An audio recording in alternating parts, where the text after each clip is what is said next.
আমরা যারা মায়েরা সংসারে থাকি, সংসারে কাজকর্ম করি, তারপর নিজের সব কাজকর্ম সেরে নিজের ছোট ছোট স্বপ্নগুলোকে পূরণ করার জন্য কাজ করে যাচ্ছি ফেসবুকে, তাদের কাছে তাদের স্বপ্নগুলো যখন একটু একটু করে পূরণ হয় না, সেটা মানে অনেক খুশির হয়।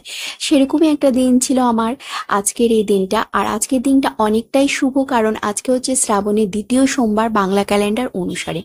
তো সকালবেলা একদম ভোরবেলা উঠে আগে বড় মেয়েকে রেডি করে স্কুলে পাঠিয়ে দিয়েছি, তারপর রান্না কমপ্লিট করে নিচ্ছিলাম।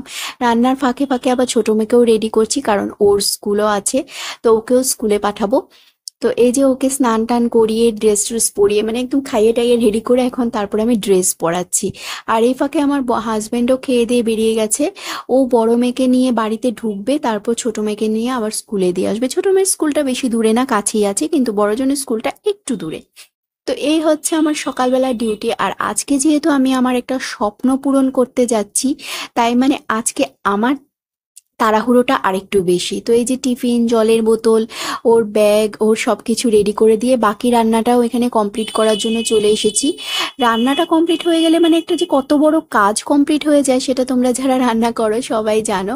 তো এই যে এটা হচ্ছে আমাদের বাড়ির সকালবেলার সিনটা, এরকমই থাকে যে দিদি বাড়িতে ঢুকবে আর ছোট বোন বাড়ি থেকে বেরোবে, মানে স্কুলে যাবে। একজন স্কুল থেকে ফিরবে আর একজন স্কুলে যাবে, এরকমই থাকে আমাদের সকালবেলাটা। তো এই যে দিদি ঢুকে গেল, আমার হাজবেন্ড বড় জনকে নামিয়ে দিয়ে ছোট জনকে নিয়ে আবার স্কুলে চলে যায়। ছোট জনের স্কুলটা বেশি দূরে না, কাছেই। তো এটাকে বেশিক্ষণ লাগে না, হেঁটে হেঁটেই যাওয়া যায়, কিন্তু তারপরেও বাইক দিয়ে যায় মানে কি আরো তাড়াতাড়ি যাতে পৌঁছে যেতে পারে তার জন্য। আর প্রায় দিন আমিও দিয়ে আসি ছোটজনকে স্কুলে। আমি গেলে তো হেঁটে হেঁটেই চলে যাই। তো যতক্ষণ পর্যন্ত মানে ছোটজন বাড়ির বাউন্ডারির ভেতরে থাকে, যতক্ষণ পর্যন্ত না ও মানে ওকে দেখা যায়, আমি আর ও দিদি মানে বারবার শুধু টাটা বাই বাই করতেই থাকি করতেই থাকি। এতে ও বিরক্তও হয়ে যায় মাঝে মাঝে। তো যাই হোক, ওরা চলে যাওয়ার পরে আমি এখানে রেডি হয়ে গেছি, মানে আমার হাজবেন্ড আবার চলে এসেছে, হাজবেন্ডের সাথেই বেরোবো। তো রেডি হয়ে গেছি, এখন আমরা একটু বেরোবো।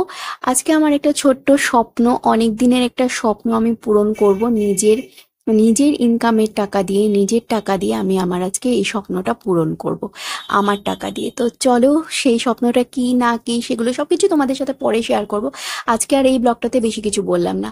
আজকে সোমবারে আমি না অনেকগুলো নীলকণ্ঠ ফুল পেয়েছি, মানে বাইরে থেকে এসে স্নান টান করে ছাদে চলে গেছিলাম ফুল আনার জন্য। আজকে যেহেতু শ্রাবণ সোমবার, আর আজকে অনেক কটা নীল জবা ফুল মানে নীলকণ্ঠ ফুল ফুটেছে। আমার এটা না ভীষণ পরিমাণ অদ্ভুত লাগে যে সপ্তাহে প্রতিদিনই তো এইসব গাছগুলো থেকে, এই বাগানটার থেকে আমি ফুল আনি, কিন্তু সপ্তাহে প্রতিদিন কিন্তু এত নীলকণ্ঠ ফুল ফোটে না যতটা না সোমবারে ফোটে।